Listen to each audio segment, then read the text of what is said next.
नमस्कार। भारत माता की जय। कुछ लोग ये चाह रहे हैं कि भारत बंद हो जाए। भारत बंद का समर्थन कर रहे हैं कुछ लोग। भैया हमको ये बताओ, भारत बंद करके क्या उखाड़ना चाहते हो? क्या उखाड़ लोगे भारत बंद करके? अरे भारत तो वैसे ही कितने दिनों से बंद पड़ा है, बस बीच बीच में ये चुनाव के चक्कर में खुलता है। कभी बिहार का चुनाव, कभी हैदराबाद का चुनाव, उसके बाद फिर बंद हो जाता है। अरे तो भारत तो वैसे ही बंद पड़ा है।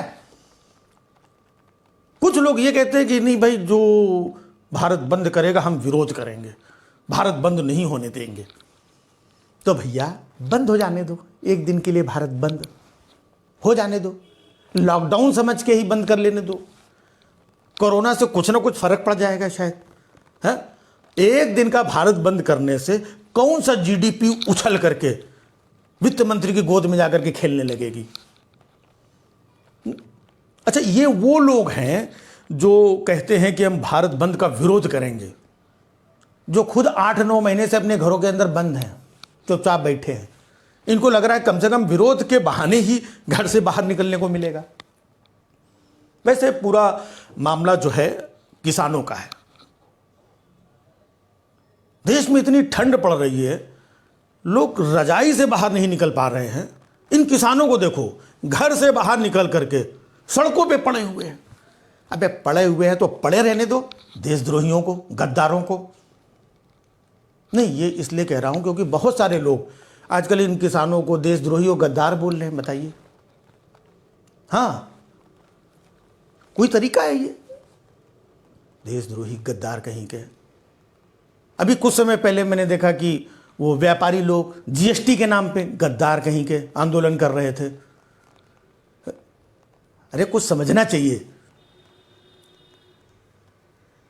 मोदी जी देश के बारे में कितना सोचते हैं, और तुम व्यापारियों, किसानों सिर्फ अपने बारे में सोचते हो, देश के बारे में नहीं सोचते हो। मोदी जी को देखो, हमेशा देश के बारे में सोचते हैं। देश पहले है, तुम सारे लोग बाद में हो। मोदी जी ने क्या नहीं किया? किसानों, गद्दारों, मोदी जी ने क्या नहीं किया? रास्ते में दिन में 3-3 बार सरकार ने वाटर कैनन चलवा करके दिन में 3-3 बार तुम लोगों को नहलाया, धुलाया, साफ सुथरा किया कि नहीं किया? किसने किया? आंसू गैस छोड़ी, और आंसू गैस छोड़ के तुम लोगों के सारे आंसू एक बार में निकलवा दिए ताकि तुम लोगों को बार बार न रोना पड़े। किसने किया ये सब? उसी मोदी सरकार के खिलाफ आंदोलन करोगे? देशद्रोहियों, गद्दारों। मोदी जी की सहनशीलता देखो आप, कितने दिनों से आंदोलन चल रहा है लेकिन एकदम चुप, हाँ चूं तक नहीं किया है। ऐसे मौके पे वो हमेशा चुप ही रहते हैं। कोई चुनाव थोड़ी है जो भाइयों बहनों, हमारे किसान भाइयों, हमारे अन्नदाताओं। नहीं, सहनशीलता है उनकी, चुप बैठे हुए। उनकी सहनशीलता का तुम लोग परीक्षा ले रहे हो। ये तो मोदी जी हैं। वो एक याद है ना, बहुत बड़ा वाला देशभक्त अपना कपिल मिश्रा, वो भी देखो चुप बैठा हुआ है। वरना उसका तो पता है, बॉर्डर पे सीधा जाके बोले कल तक यहां से निकलते हो तो ठीक है, वरना हम अपने लेवल पे देख लेंगे। चुप बैठा है बेचारा, इतना बड़ा वाला देशभक्त। तो किसी की खामोशी का फायदा मत उठाओ। वो भी चुप बैठे हैं। याद है ना, गद्दारों, याद करो अनुराग ठाकुर, महान देशभक्त, चुप बैठे हुए हैं। वरना उनका तो पता है, देश के गद्दारों को, आगे की लाइन वो खुद नहीं बोलते हैं। वो भी चुप बैठे हुए।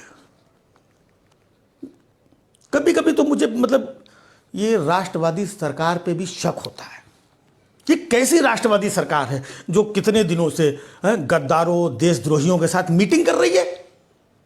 अगर ये गद्दार हैं, देशद्रोही हैं, खालिस्तानी, तो इनको पकड़ के अरेस्ट करना चाहिए। इनके साथ मीटिंग चल रही है।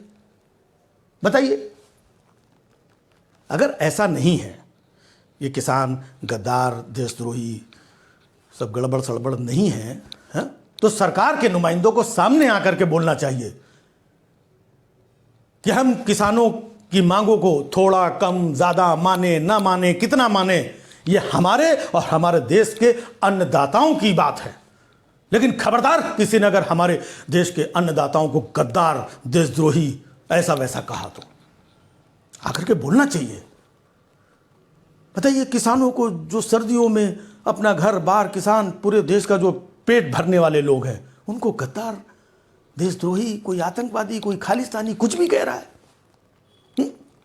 ये अब नहीं चलेगा। और वाकई में अगर जो कुछ गड़बड़ लोग आंदोलन में बीच में घुस आते हैं इधर उधर से, तो सरकार की जिम्मेदारी उनको पकड़ के उनको अंदर करो। लेकिन ये क्या है कि कोई भी आवाज उठाए, कोई भी आंदोलन करे तो तुरंत उसको गद्दार, देशद्रोही, क्या है ये सब? अपनों का ही अपमान, अपनों को ही गद्दार, अपनों को ही देशद्रोही।